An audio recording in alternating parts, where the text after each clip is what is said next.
Welcome to Out in the Field with Randall J. Hodges. We are filming one of your advanced classes today, and today we're doing forest trails and trees.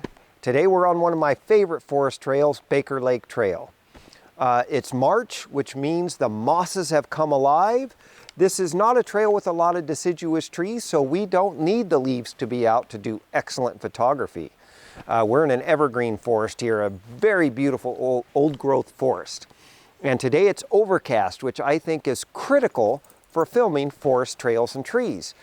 Sunlight can be very contrasty, and since I'm an all-in camera shooter and I'm teaching you to be an all-in camera shooter, we don't need a lot of contrasty sun down in the forest.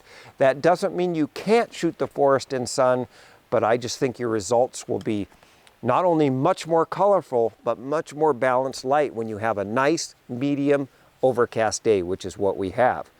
Now, I'm very familiar with this trail, and I'm very familiar with all the stops we're going to do to teach you how to shoot forest trails and trees. And that first stop is only about 25 feet up this trail. So right now, let's just get 25 feet up this trail.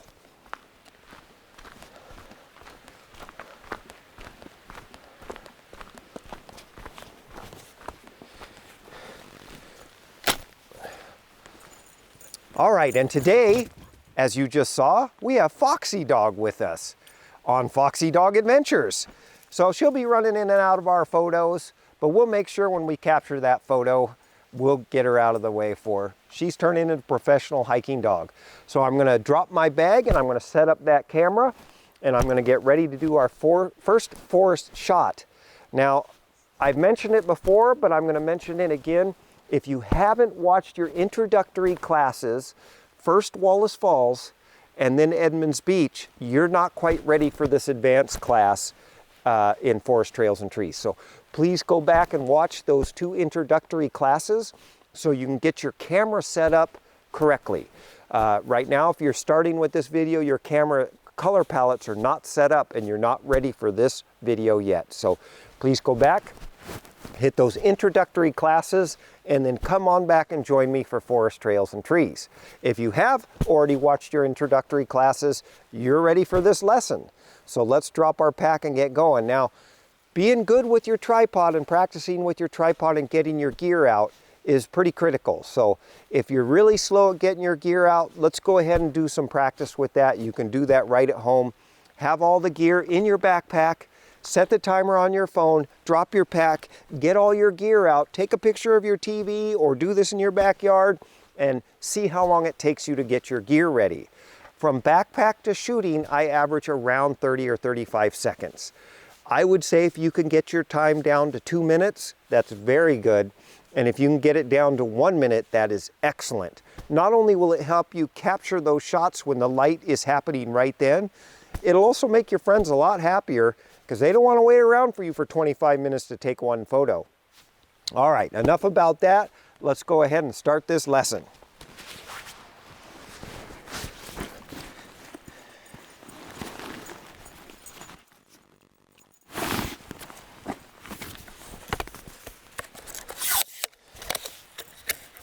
Got that Gitzo tripod, which goes up real quick for me.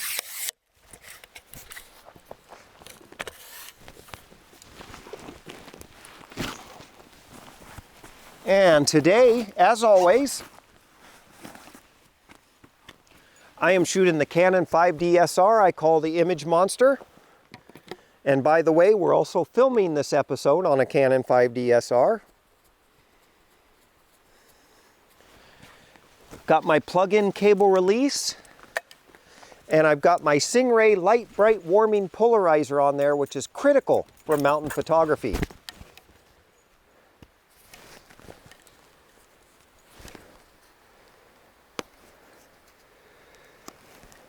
Get that plugged in, get the camera turned on, and as you can tell, Foxy Dog is having a great day. Okay, we're going to go through those settings, which you should be fairly familiar with, but let's get you ready for forest shooting. Now, most of the time, I'm going to want a huge depth of field because I want you to see all the way through this photo, all the way through the forest. So I'm always going to shoot at f20 or f22. I generally shoot at f20 unless I have extreme foreground, and then I'm going to go ahead and go to f22. We want that low ISO. We're going to get a long shutter speed today. That's fantastic. Remember, the lower the ISO, the higher quality the photo. So raising the ISO to shorten your shutter speed is only giving you a less quality image. I am going to, just from my experience, I'm going to set my white balance to 5400K. When the overcast light is really balanced, we can get that white balance a little bit lower. And what we're really looking for is to capture the beautiful greens and shades of greens in this forest. If your forest looks a little bluish, your white balance is too low. If it has too much yellow in it, your white balance is too high. So we really want to nail that white balance. And as always, do the white balance test. Shoot one at 5000K, 6000K, 7000K, and 8000K, and you'll see right away what you like. If you decide you like 6000K the best, then you'll want to move around that to 5800K, 6200K, and really hone in your white balance. Giving yourself that white balance test to learn about white balance is a critical way to learn about it. I'm going to be shooting this in my landscape roll of film. If you're on a Nikon, this would be your vivid roll of film. Probably the same for Sony and Panasonic. And if you're on a Fuji, you have to do a little extra experimentation with those Fuji colors to find the tone you like right. However, Fuji cameras do capture greens very nicely, so you shouldn't have a problem with that. And those are the basic settings for this. Of all of the advanced classes, this is probably the simplest one to master. So let's go ahead and get that first shot in the bank. I'm going to get that loop on so I can see what I'm doing. And here we go.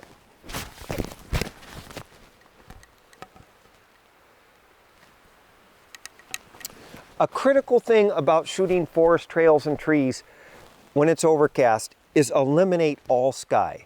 That sky is going to be a hot spot in the photo. It's going to drag the person's eye up out of your photo. So try to position yourself where you can keep the camera down a little and get no sky in your photo.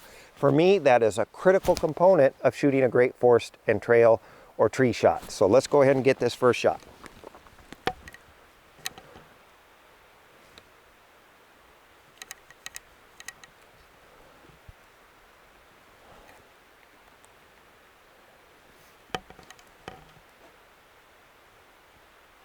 Okay, and we're going to go through what I call the basics of photography.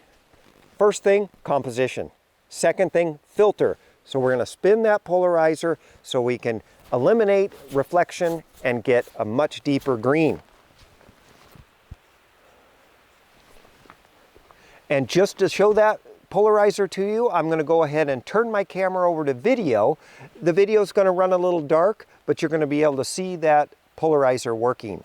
We'll fire up that video and I'll spin that polarizer.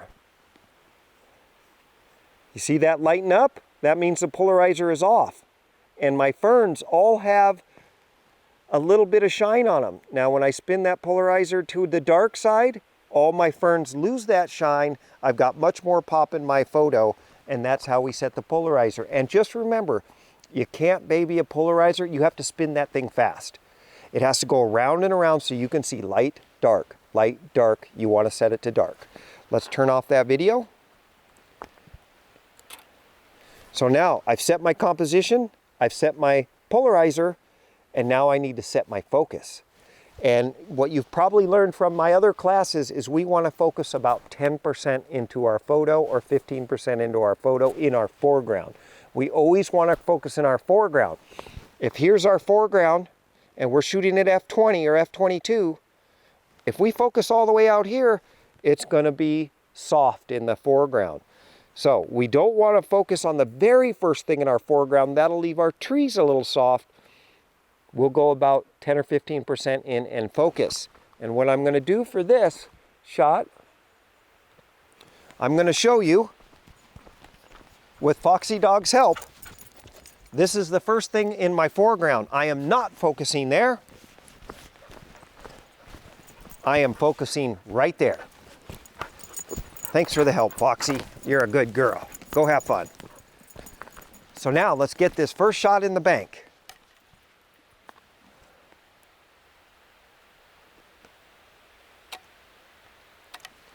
And as always, I've shaded the back of my camera to start that exposure so no light is entering the back of the camera. If you're on a mirrorless camera, that doesn't matter. But if you're on a DSLR, you do want to shade the back of that camera.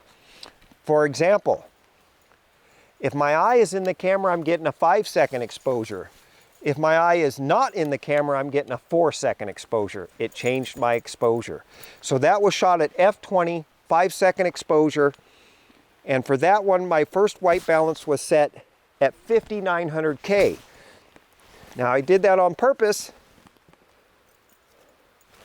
Whew, I hope you can see that. That looks pretty good, but I feel like my forest is a little on the yellow side. That means my white balance is too hot. I'm going to go ahead and turn that down to 5400K, and I'm going to shoot this one more time. Oh, by the way, I should have mentioned, as always, I'm shooting in aperture priority. So I'm selecting the aperture, the camera's recommending a shutter speed.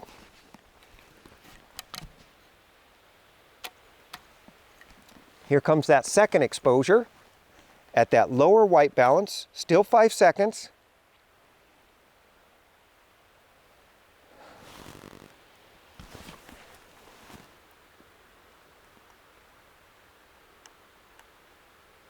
Oh, those colors are much better. And we'll have those two photos up right next to each other so you can see what just happened there. It definitely toned down the yellowing and it maximized all the different greens, and you can see the nice red I'm picking up in that path. I'm very happy with that image. The other thing you'll be using all the time when you're shooting your forest trails and tree shots is your exposure compensation. Since we're in aperture priority, we've selected that small aperture at f20 or f22. The camera helped us out with that first exposure. Right now, if I set my camera to exposure right at 0, that's going to give me a 10-second exposure. And notice I did shade the back of my camera when I started that exposure. I know that's going to be overexposed, but I want you to see how we control our exposure using exposure compensation, which you learned about in both your Wallace Falls class and your Edmonds Beach class.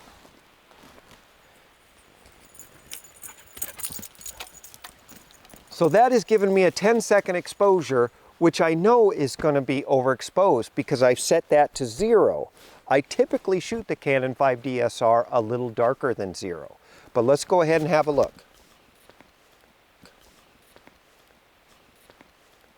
Okay, you can clearly see that is overexposed. All right, we got a little interrupted there for a second, but we're right in the middle of exposure compensation. Now, I shot that one at 10 seconds, and you can clearly see that that is too bright. Come on in here a little bit, Randy. That's good, and let's show them exposure compensation. That was at 0. So since that was too bright, I'm going to darken it. You can go by 1/3 at a time, but that was way too bright. I'm going to go ahead and darken that down by 1 full stop. We'll shade the back of the camera, and we'll take another photo.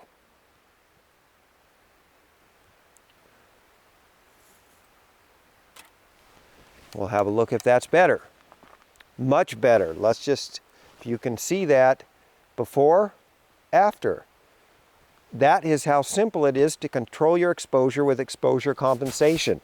Oh, let me get my loop back on here.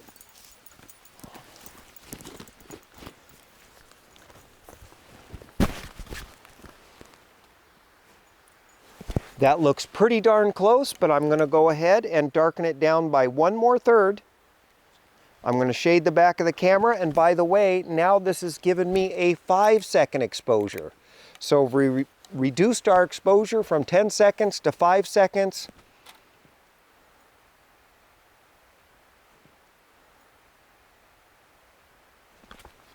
And now that's in the bank. And that is how you nail a killer forest trail shot.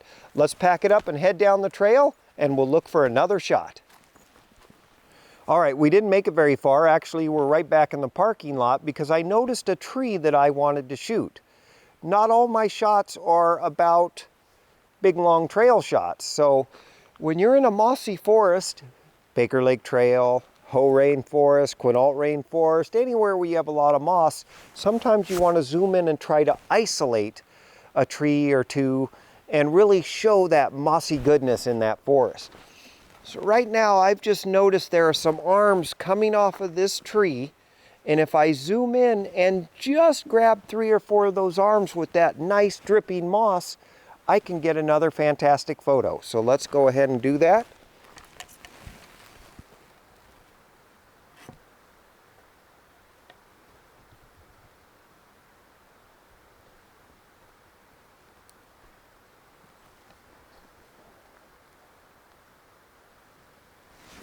Okay, I've really zoomed in and isolated that, and remember, no sky in the photo for this. If my camera points up at all, I'm going to get a couple specks of sky.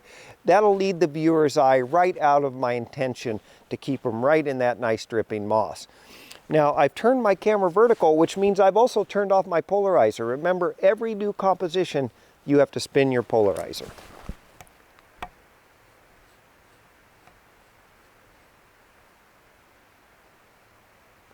And now I do not have a big depth of field there, so I am going to focus on the very first part of the moss that's hanging in my photo, which is to the left. The nice hanging moss, I pinpoint focused there. And that is, I'm on my same exact settings at the white balance 5400K. I'm an aperture priority f20 because I do want to capture all the depth of field of this particular tree. And it has given me a 10-second exposure because it's quite a bit darker out right now. So again, tripod is critical. Shade the back of the camera. And I shade that during the start of that exposure. That way light doesn't enter the camera and change that exposure on me.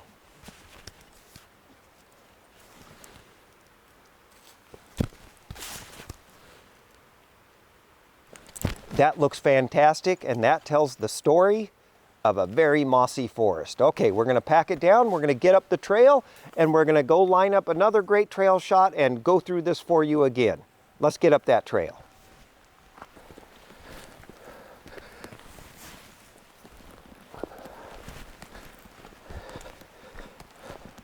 All right, I found another great trail shot for you here.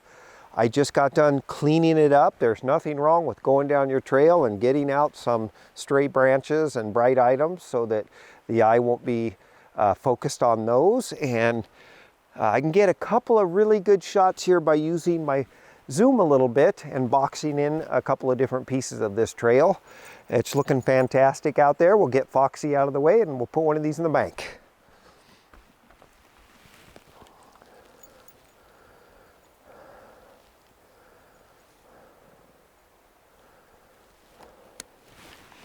All right, so what I'm doing is I'm using the tree over here on the right to frame my right side of this photo.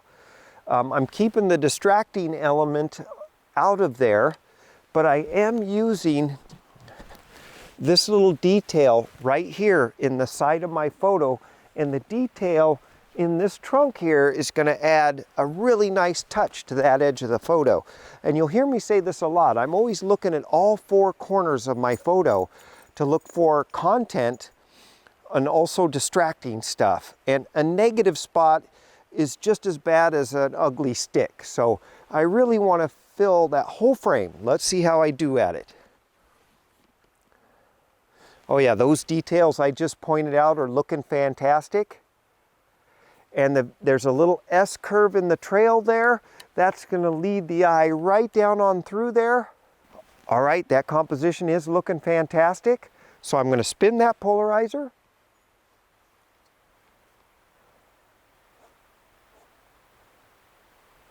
And I'm going to set that focus.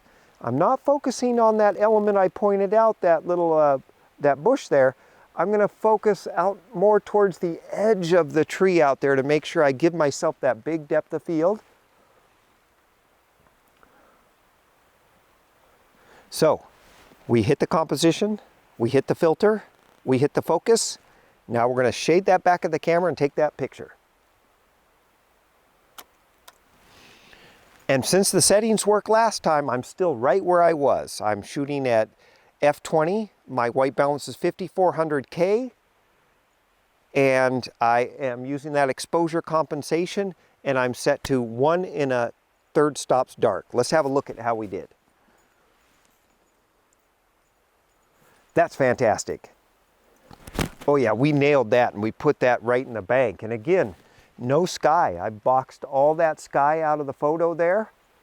And I'm gonna just to make sure I get it, I'm gonna recompose, set the polarizer, set the focus again, and take a backup shot.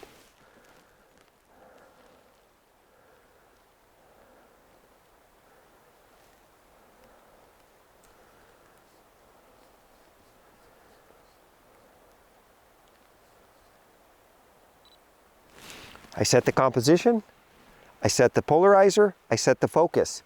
And now I'm really nitpicking that composition. I boxed just a little wider and added a couple more elements to the photo. I'm gonna point one out to you here. Most people might overlook this little detail, and this little detail, along with this detail. When you blow a picture up really big, a photo up really big, those are the details that really pop. Foxy, thank you, good helper.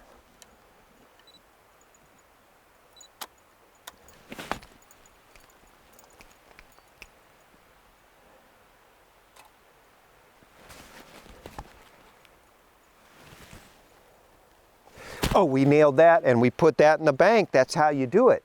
Now, this is such a beautiful area. Before we leave this area, let's see if we can grab another shot. Now, I always take, on average, a lot more horizontal shots than I do vertical shots. But just remember, a magazine cover loves a vertical shot. A calendar cover loves a horizontal shot. So if possible, you should try to get both. Now, I probably won't be able to use this tree in my vertical, but I can certainly zoom into that scene and highlight that little S-curve in that trail. Let's see if I can recompose and make that happen.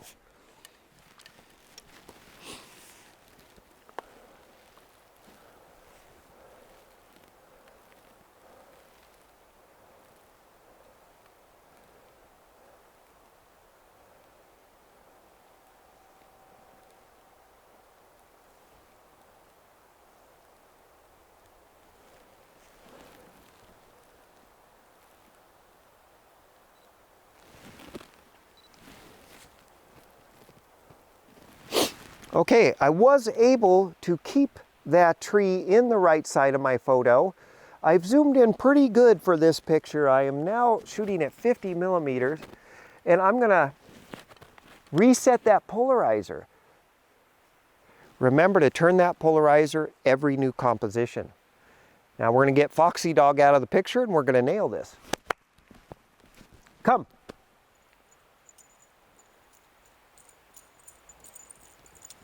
Play back here, please.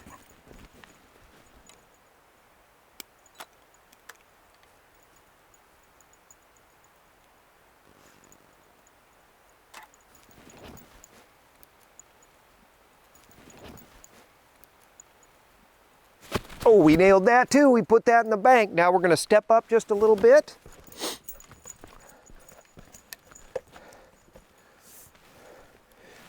And I'm going to go for an even tighter composition.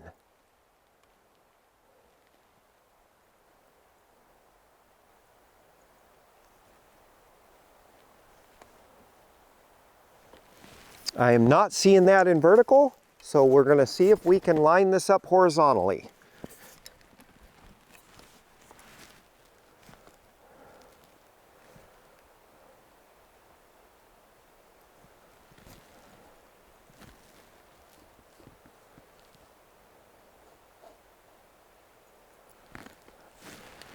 So even though in the past this has been one of my favorite trail shots of all time, it just gives testament that over time, Mother Nature changes things. I used to have a big leading line log there that was moss covered, which has now really sank in and become a true nurse log and almost disappeared from my photo, taking away that leading line. I'm going to go ahead and shoot this, but I will say it is just as important to know when not to take a photo as it is when to take a photo. But for this class, I'll go ahead and put this thing in the bank. We'll do the best we can.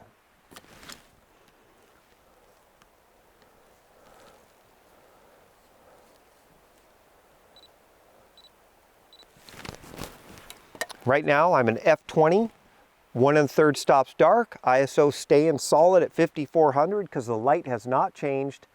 And now the light has gotten slightly better. I'm at a 5-second exposure.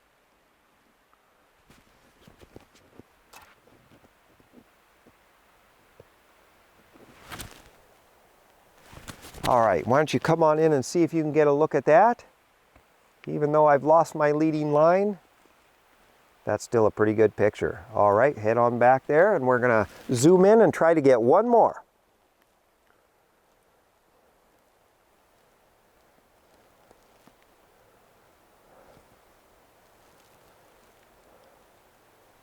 So I've zoomed in, I've roved that camera around, trying to box up a nice composition. I'm not seeing it. Time to pack up the gear and move on to the next spot. All right, we've put in a couple of miles and we found another excellent location to give you another little forest lesson.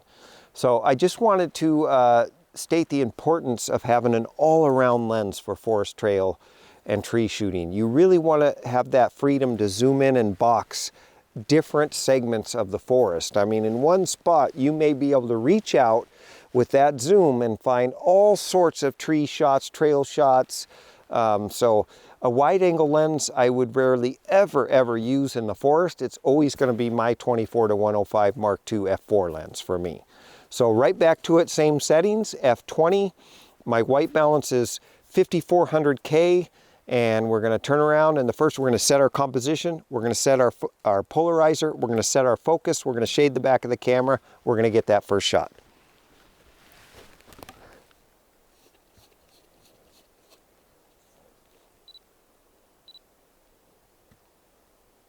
And I'm going to go ahead and turn that video on again for a moment.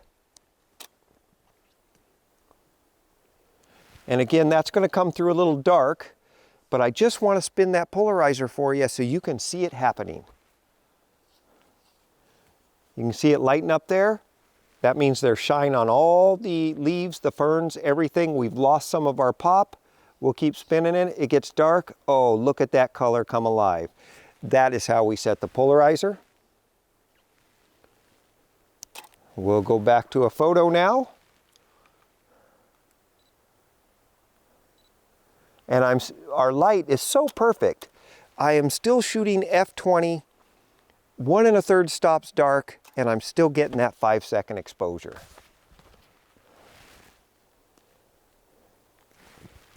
That's looking pretty darn good right there, but I actually am going to shoot one a third darker just to make sure I'm happy.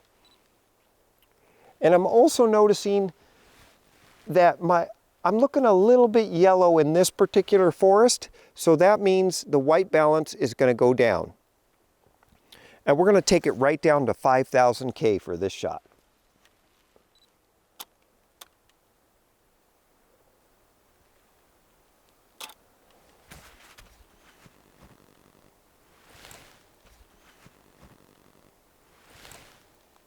Oh, and that is in the bank. That white balance adjustment, that made it happen. Now, just to really show you what white balance is doing, I'm going to show you the white balance experiment. We're going to crank this thing up to 7000K. We'll take one of those 5-second exposures. Then I'm going to lower this down to 6000K. We'll shade that back of the camera. We'll take another 5-second exposure. And now we're going to drop it right back down to that 5000K. And we're going to take that third photo. And as you watch those pop up while I'm doing this, you're going to notice the difference in color and you're going to see how critical that white balance is. Let's have a look. Oh, that is so nice. Can you get in there and get a little bit of that? All right, let us see if we can find a vertical shot before we pack it down.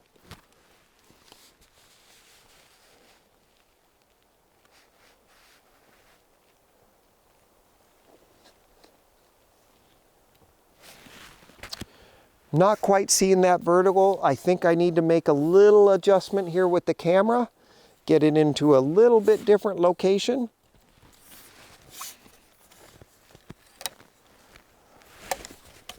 And I'm going to raise that tripod up. A little thing about depth of field and trail shooting. Some people get to a location and they have the tendency to get lower. That collapses depth of field. Here we've got our camera, here we've got our depth of field. By getting lower, we're collapsing that depth of field. By getting higher and tipping our camera down a little, we've made the trail look wider in the front and narrower in the back, increasing the look of our depth of field. And by getting higher and tipping the camera down a little, it gives the camera better ability to focus in the front and in the back in one exposure. I call this f20, I call this f40. We're giving the camera a much better chance at creating depth of field. So let's see if I can put that into action.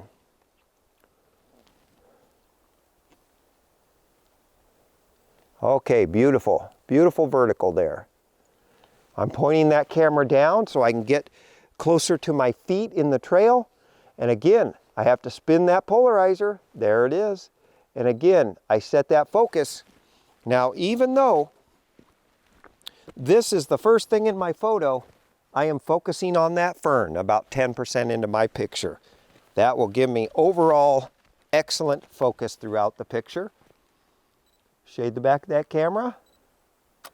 Now it only gave me a 4-second exposure on that. I'm going to assume possibly that this is going to be a little dark.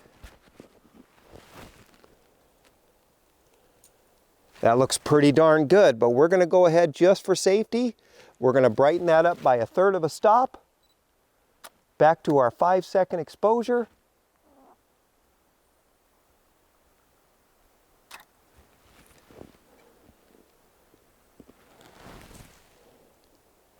Put that right in the bank.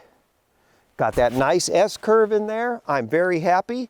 We're going to pack it down and find one more location for you, but I hope you're kind of getting the flow of how we shoot in the forest. Let's pack them down and head up that trail.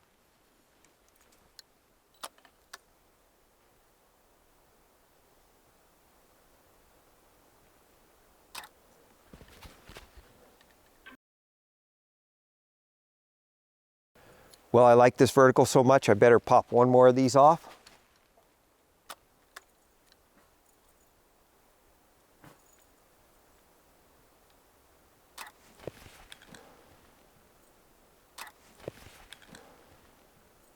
Oh, perfect. Well, we reached the end of your forest trails and trees lesson. I hope that you kind of see the flow of how you shoot in the forest there.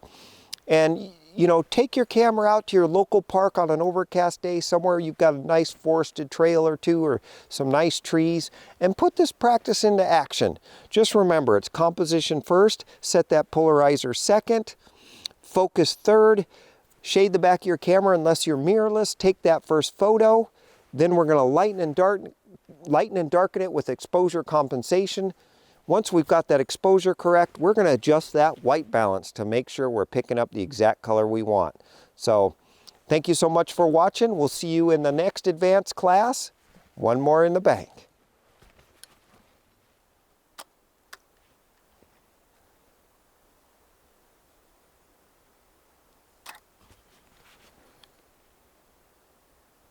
Nailed it.